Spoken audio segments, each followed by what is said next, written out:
whole nother week, and I thank him.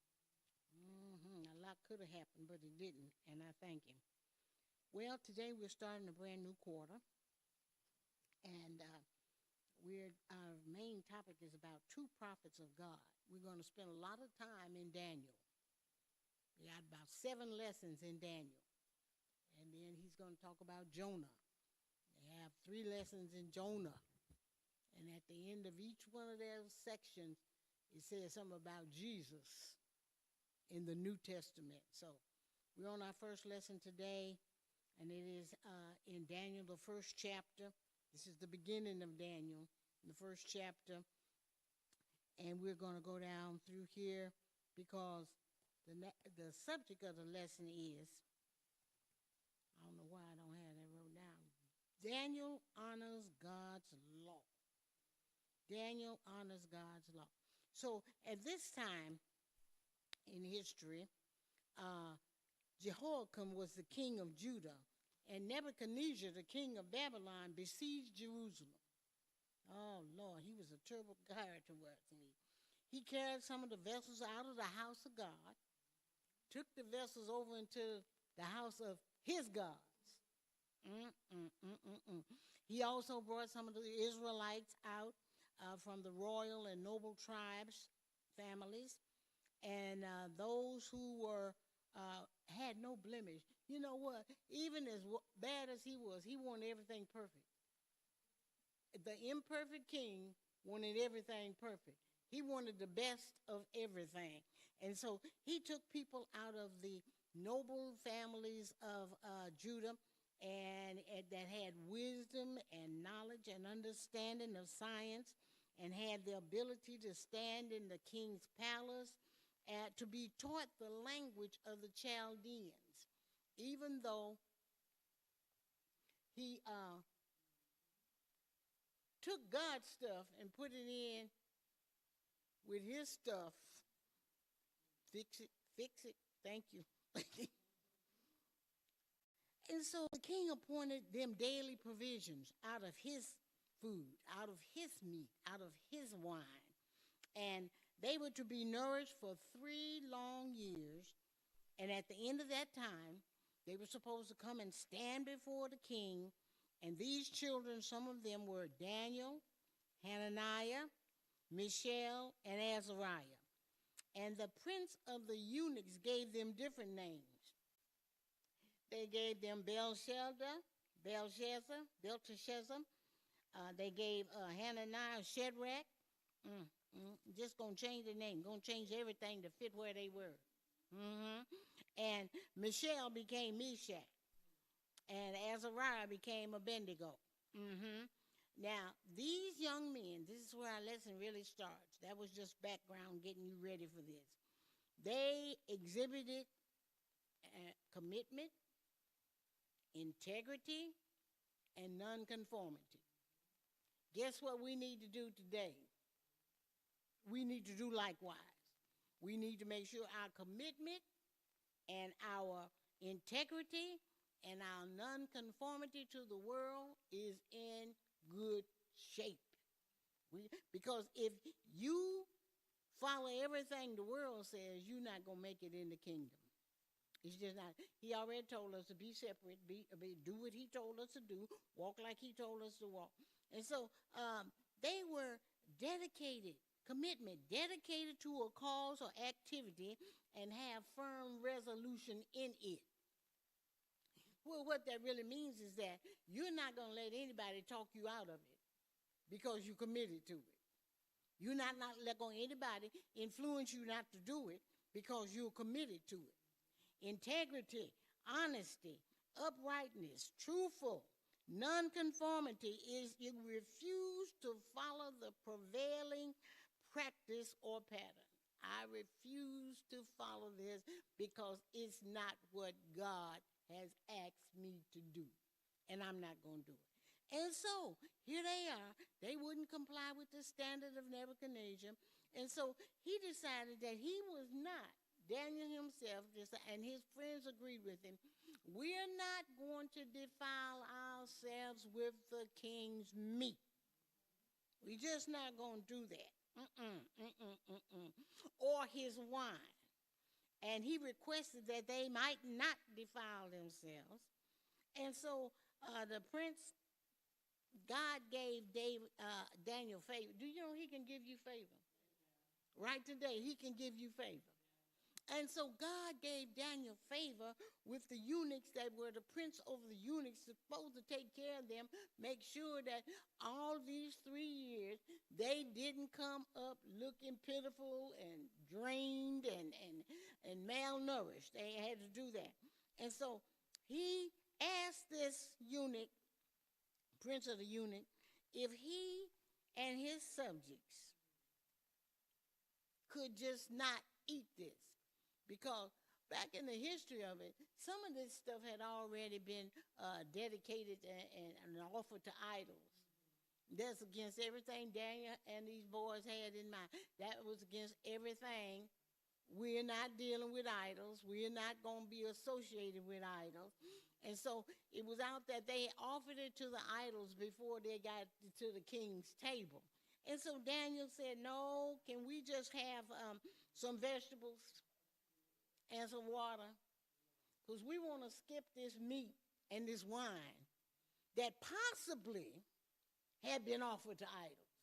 See, because they weren't there, they don't know whether it was or not, but it was rumored around that these products, these foods had been offered to, and he wanted them to have all of the delicacies that he had, so that when they came before him, they would look like they were real nervous, because he planned to use them, and he wanted the best of everything. That sounds just like him, don't it? And so he requested, can we do this? And so the prince of the eunuchs said, don't you know that if you come up looking bad and not looking healthy and well, don't you know the king will have my head? So Daniel gave him a proposal. He said, let's just do this for 10 days. Then you come back and check out our appearance and check out our countenance and check us out and see if we look all right after 10 days. And so since God had given him favor with the prince of the eunuchs, he went and he said, all right, go ahead and prove us for 10 days.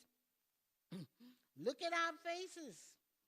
See if we look any better or any worse than those that sat at the king's table and ate his meat and drank his wine.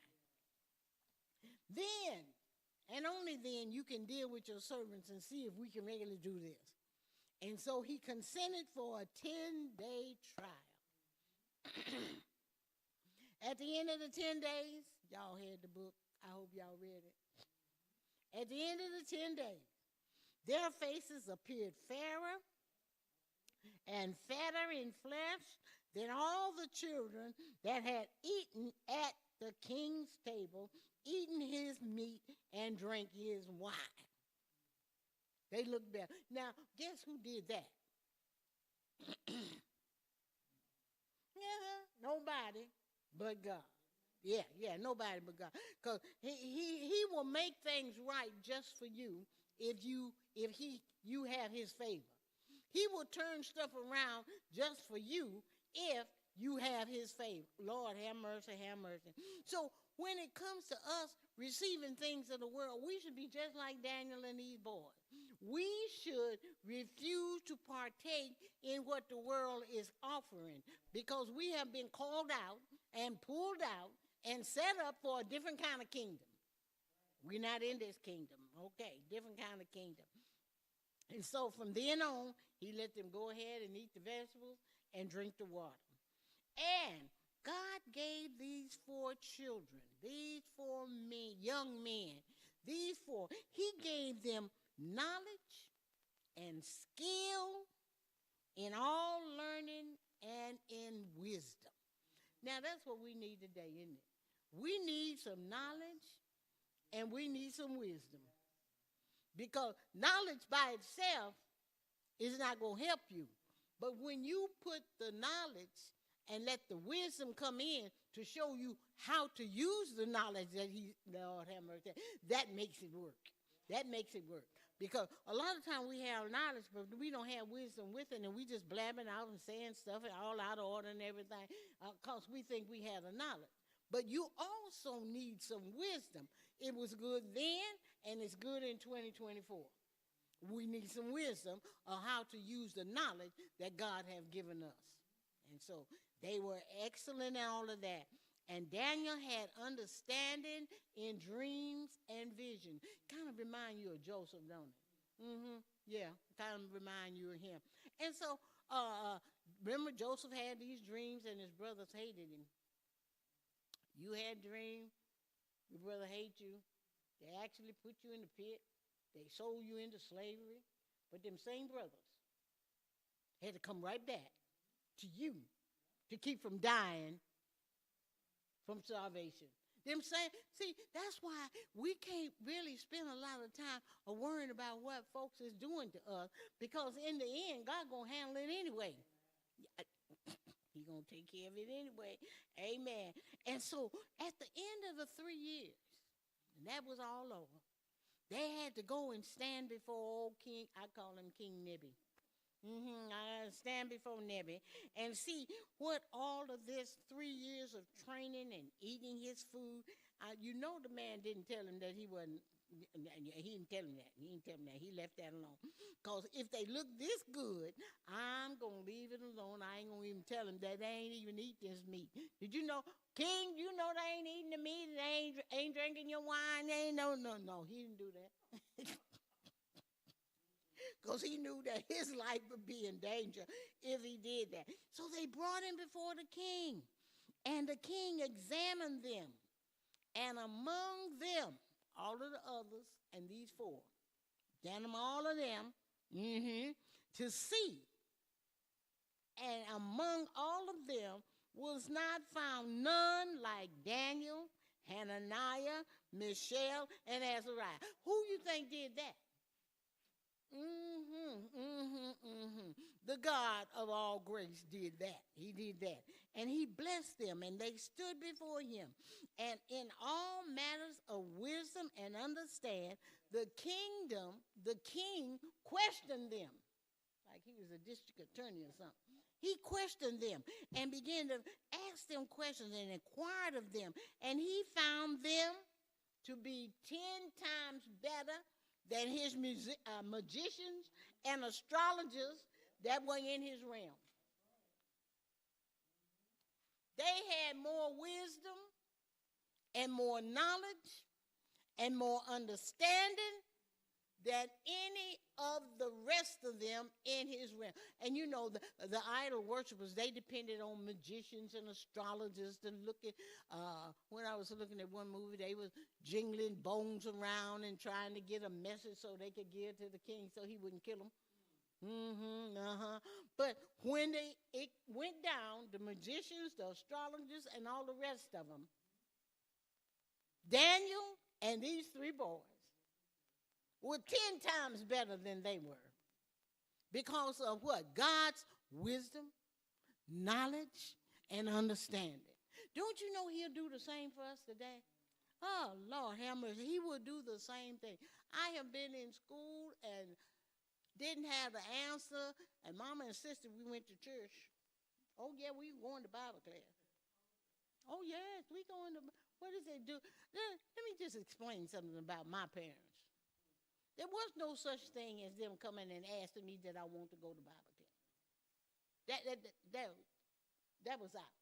And there was no such thing as me saying, well, I don't think I'll go tonight, Mama. What? See, I didn't even say that because no. But I was having trouble with a subject in school.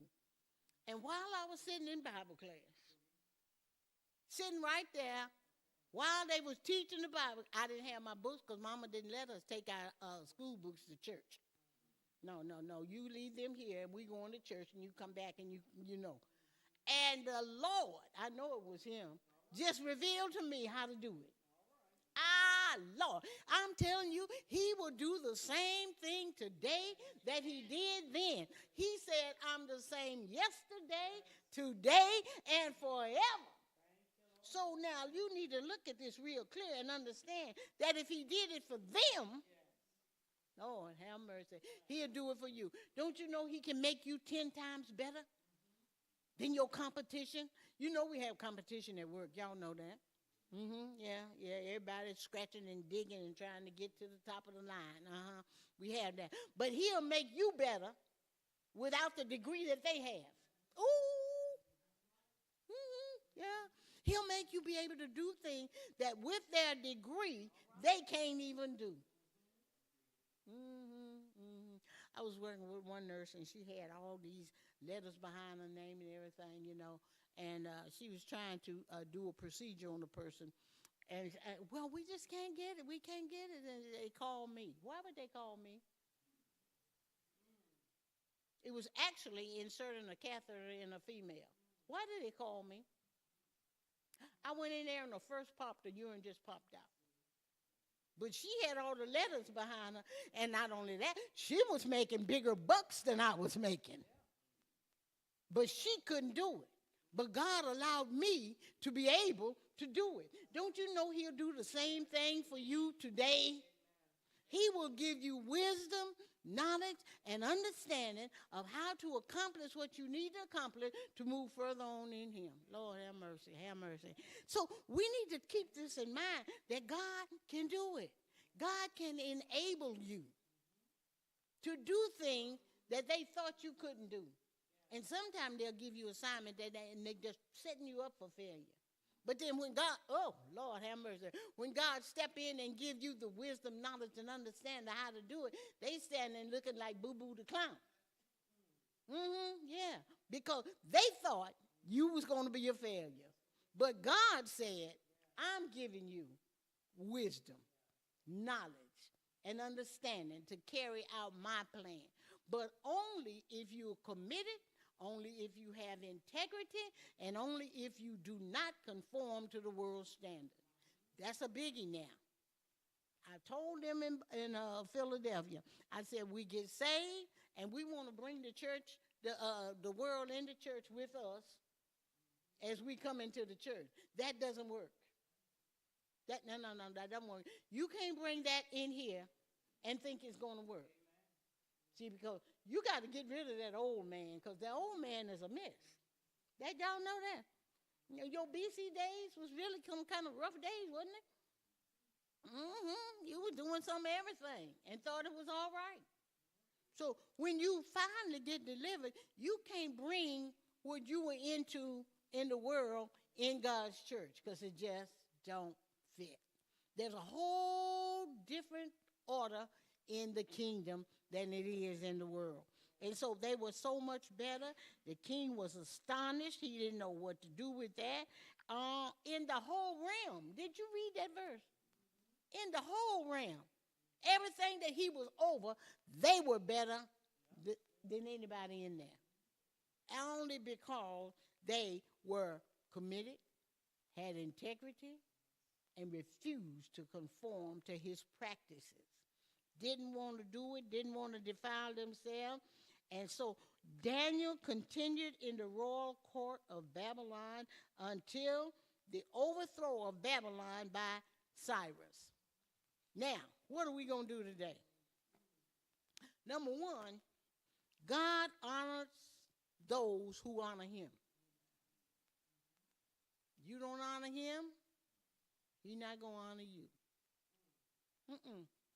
You don't praise and worship him, don't go calling on him and saying, oh, Lord, have mercy.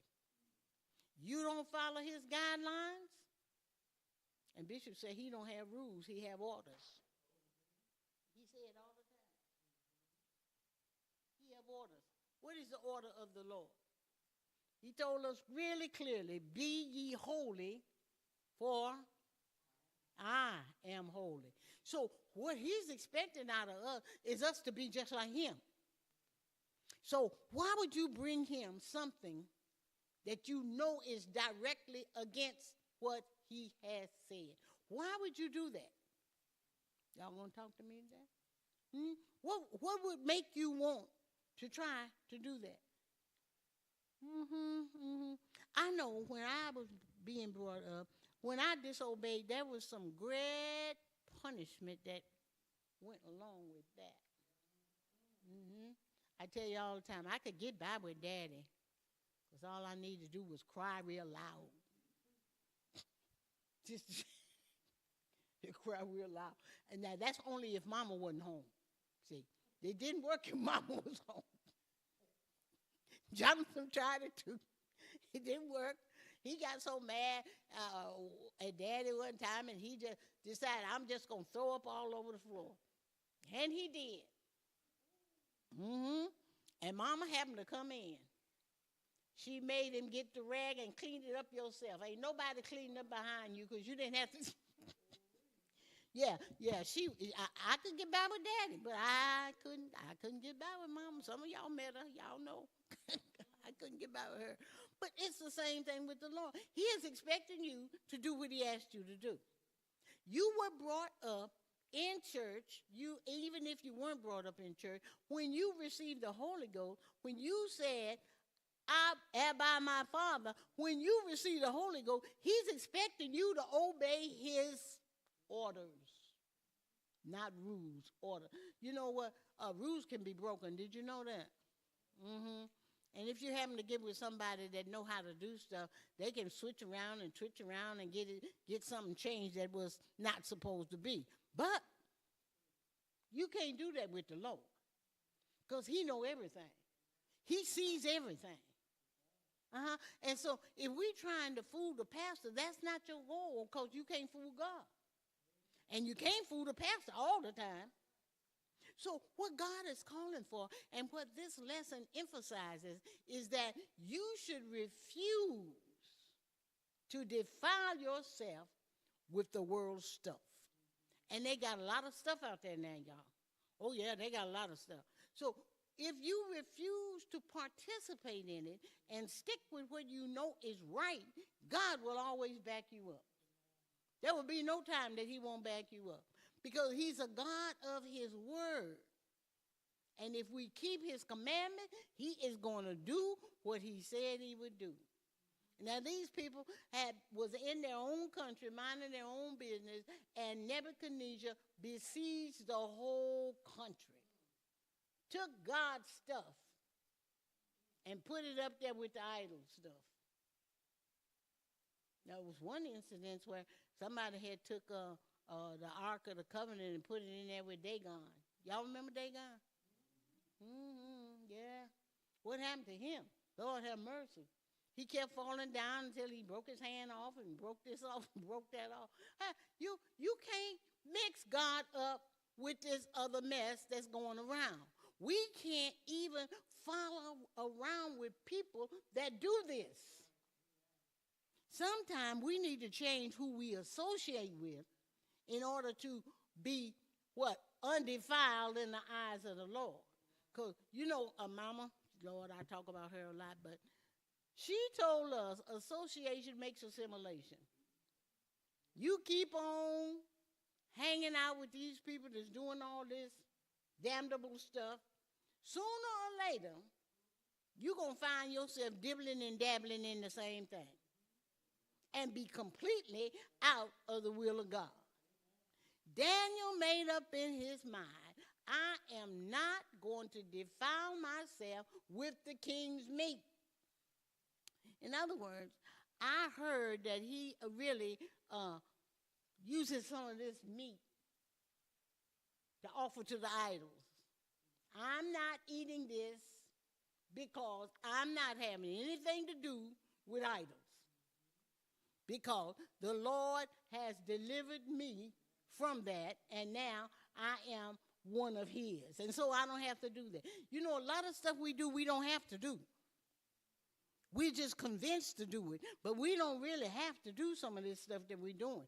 We really should remind ourselves of who you are, who you belong to, and that will govern how you act, how you walk, and how you talk. And Daniel wasn't afraid to tell the prince of the eunuchs, we don't want to eat this. We don't want to eat this. Why don't you just let us do this for 10 days? Why don't you just give us permission to eat these vegetables and drink this water. Right today, a good 80 to 90% of black people don't drink enough water. Do you know why kidney disease is rampant? That's one of the main reasons. You don't drink enough water. This is a health class in a minute. Just a minute long health class. Yeah, and it's statistically true that, and a lot of the people that have kidney disease are of our color, because we don't like to do what we're supposed to do. We don't. If the doctor tell us, well, your blood pressure's a little high, I want you to break down on the salt. We go get popcorn and put extra salt on it, and extra salted butter. And we're not just going to eat a few kernels. We're going to eat the whole bag. But Daniel, y'all know I'm telling the truth. Y'all know I am. But it's okay. It's okay. Well, but Daniel made up in his mind, and his 3 friends agreed with him. We are not going to participate in this. So, I'm not going to eat this. And the man was scared for his life. He said, well, if you don't eat this stuff that the king done allotted for you, my head will be in danger. Because you know Nebuchadnezzar was ruthless. Did y'all know that? Oh, yeah, he was ruthless. He'll take a head in a minute.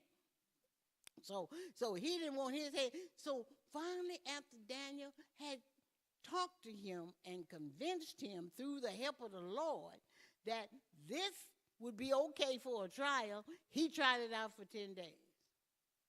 And they looked better than the ones that had been in there, chewing up the king's meat, swallowing the king's wine.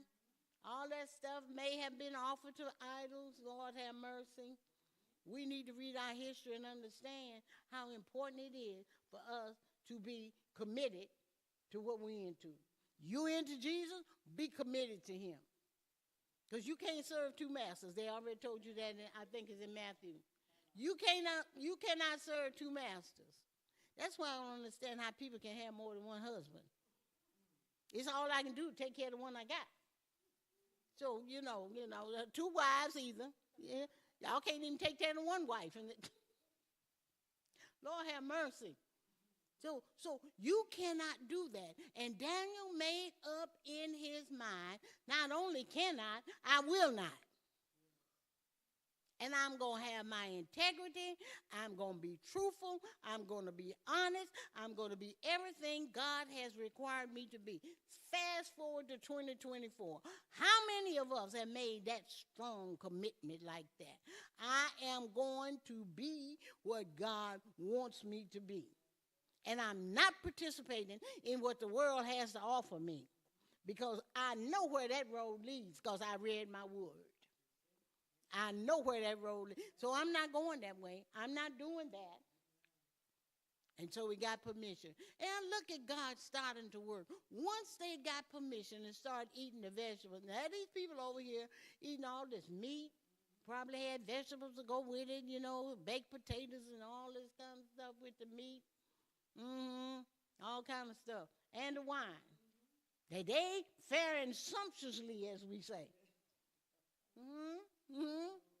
How is somebody eating vegetables and water going to look better than you eating all this meat and drinking wine?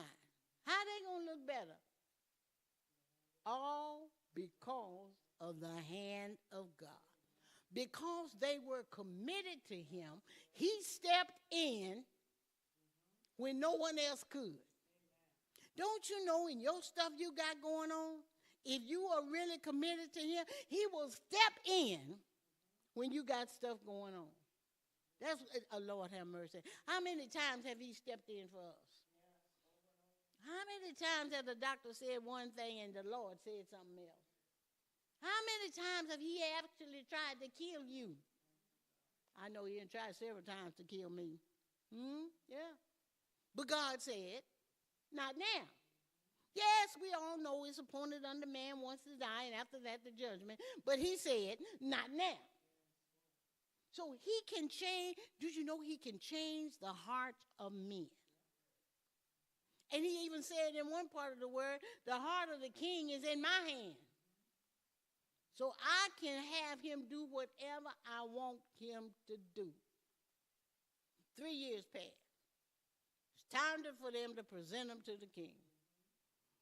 And you know how he was. He was going to ask all the questions. He was going to try to find out how much they knew. Try to find out, did they learn the language that I told them to be learning while they was in here? Did they do what I asked them to do? And everything that was asked of them, they knew the answer. That's like getting 100% on the test, ain't it? Yeah, that's like getting 100%. There was no area that they were not excelling in over everyone in the kingdom. Did you all get that? Everybody. He got a whole realm of folks, magicians, astrologers, everything, trying to figure out what to do next. And they had more wisdom than any of them.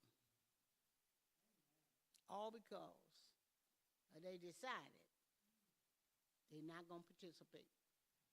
I'm not going to participate. You can be in a room full of them and you don't have to participate. There's a whole lot of stuff we don't have to participate in. We have taken a stand. We have made our commitment. We have listened to God. We have promised to obey him. And when we obey him, he always stands by what he said.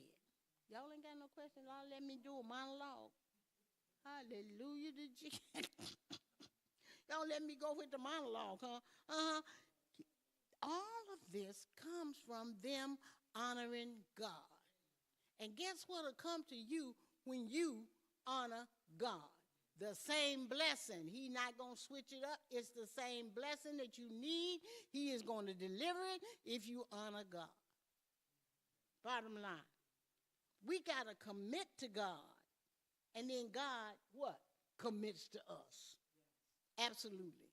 Every time, he'll commit to us if we have committed to him. We got to stand for God, and then God will stand for you.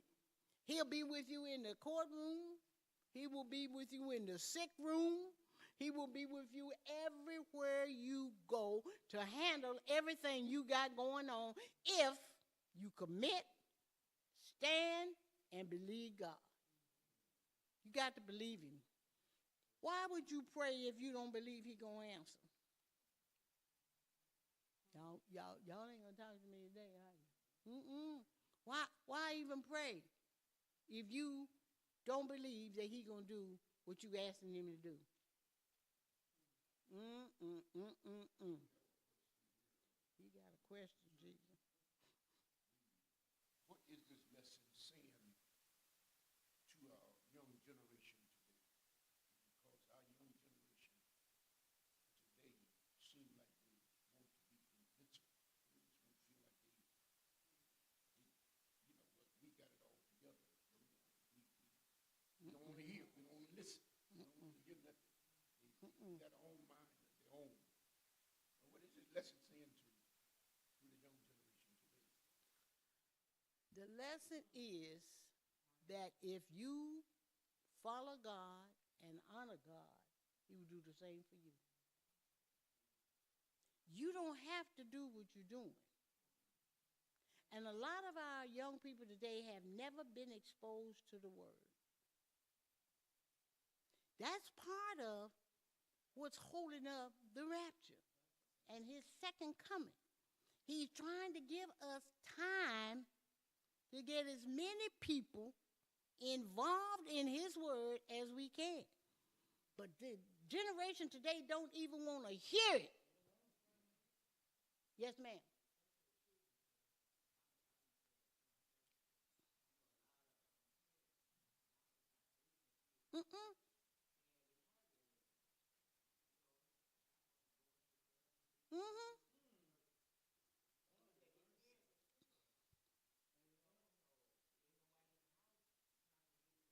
See?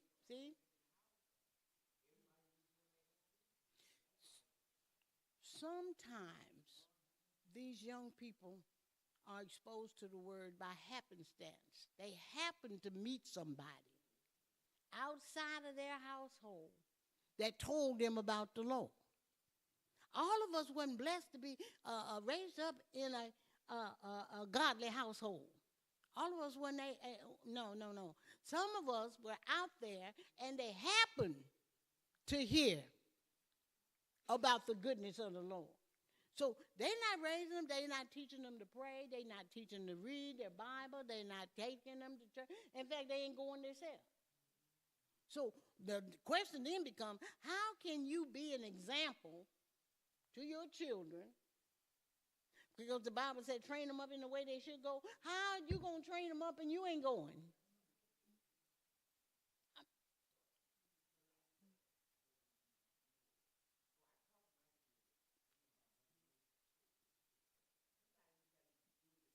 Yeah.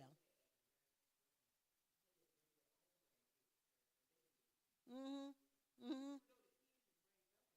Yeah. Went away. Mm-hmm. See, they got so captivated by the world that they could not make a commitment to God.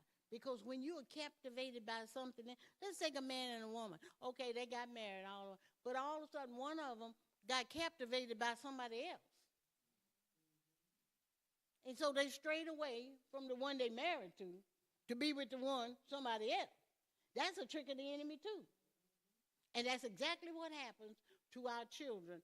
They were raised, they know what's right, but they chose to do something different, and they raised their children in that like manner. So the problem is, now I have a question for you. What does the church do about that?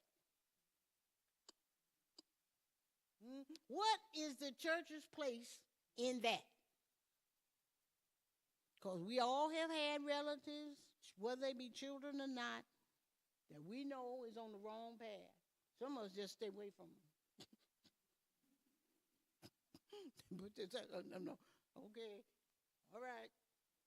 God bless you. Some of us just say, but what is the church's position on that? He told us, I have set before you life and death. You choose.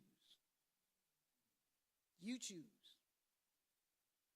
See, and we that know holiness, we should be telling everybody, even our relatives, even the ones you don't want to be bothered with. I mean, don't harass them, but every now and then put it in there. Because that's what I do to mine. Every now and then, I don't harass them, but every now and then, you ain't been to church in 6 months. What's up? Somebody had their hand up. Who? Okay.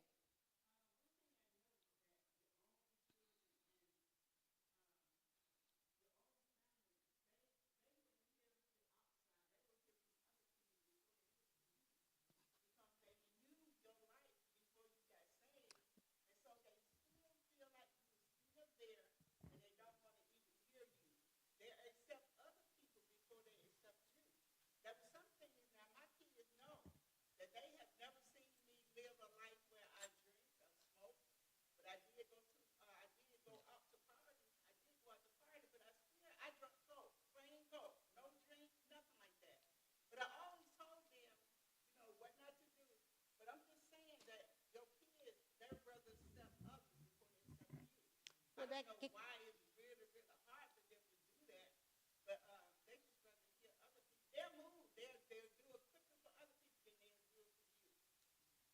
That is true to a point. Yeah, that is true. But that does not stop us from reminding them that there is a heaven and there is a hell. A lot. You know, when we was coming up, they was preaching hell like 90 going north. Sometimes I go home from church. It was 4 hours. Say I was little. I go home from church and I couldn't sleep. You too? I couldn't sleep. They done painted hell so. Now the people run around telling there ain't no hell. You can do what you want to do. Ain't no hell. That's just a fantasy. But my Bible says that hell having enlarged itself. Why have it enlarged itself? For the very reason Sister Pfeiffer, Evangelist Pfeiffer, Minister Pfeiffer, whatever, was speaking on. It have enlarged itself for the people that will not hear because they don't want to. It's not necessarily because of you. They just don't want to hear. Period. Yes, ma'am. Mm-mm.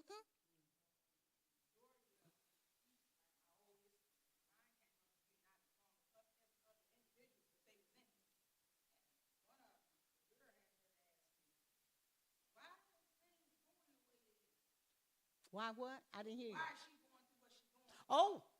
And you know, it opened it up. Mm-hmm.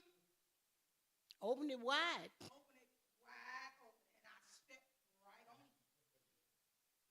Because the Bible says, you read What? what you saw. And you came up with the church to a certain extent. And y'all that got out here, the majority of y'all got out here and just left God off. All the way. Put him on the back burner till you go to jail, get in trouble, get sick, get diagnosed with cancer, leukemia, and all this other stuff. Now, no. So she left that door open, and I walked on in. And just like you said, you got to tell him, I'm not going to harass you. He's my oldest son. He go here, he go to Mexico, he go there, he fly here, he fly there. He all over in the other country. I said, look here, go where you want to. Captivation. See? Send me and my husband for money for hospital. You can't help me. Uh-uh. But you came up in the church. Y'all got out here and they got captivated by what y'all see. That's what I'm saying. And not just them, us as grown-ups too. We not careful. We got to be careful. We not careful. We'll fall into that same trap. Absolutely. Do we not understand in this day and time that the enemy has kicked up his game? He wants every one of us to doubt God. Every one of us. Why you keep running up there to that church? Is it helping you any? You know he talked to you. Y'all know he talked to you. I don't feel like going today. Bishop was driving me to church. I think it was on a Wednesday night, and I was tired. I wasn't hungry because I just ate. I was tired. I was weary. I had a lot of stuff on my mind, and the Lord said to me, "I am really not interested in what you want to do. I'm interested in your obedience." I said, "Okay, Jesus, we on our way to Bible class." You know, sometimes he will jar you to change your thought pattern. Your thought pattern is what's holding you down. What did that bishop say Wednesday? Your thinking. He said we got to change our thinking.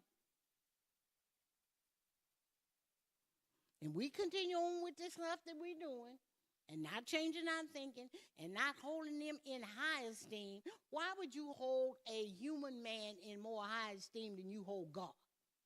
What's wrong with that thinking? Not profitable. But Daniel stuck to what he believed. The other three boys stuck to what they believed, and they came out on top. Came out on top. If you stick to your God and your belief, you'll come out every time on top. Because he is not going to stand by and let the enemy drag you up and down the street when you're serving him on a daily basis. He's not going to do that. That's not his character. Not his character.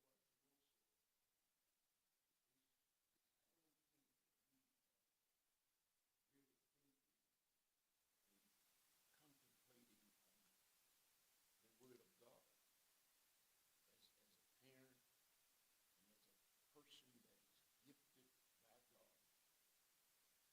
and then not valuing His Word because Right? eternity is too long. It's long. I was thinking on that the other day. Eternity is too long. Either way you go. If you go to heaven, it's better. If you go to hell, it's worse. Yeah, it is. Eternity is too long. It's long. Now we got some gifted people in this church. And when we find out how slowful and unconcerned that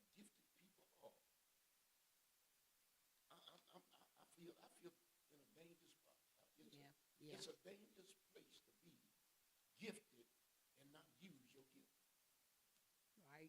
How did you, what can I tell God when he done gave me something and then I misuse it Or not use it at or all. not use it at all? Eternity is too long. It is. What is eternity? What is eternity? Forever. Yeah. Either place you go, you're going to be there forever. Oops. That's why some plea. Yep. Forever. Questions, comments, pearls of wisdom? God bless you. Let's just be committed. Let's just be have integrity, and let's be a nonconformist to the world. Amen.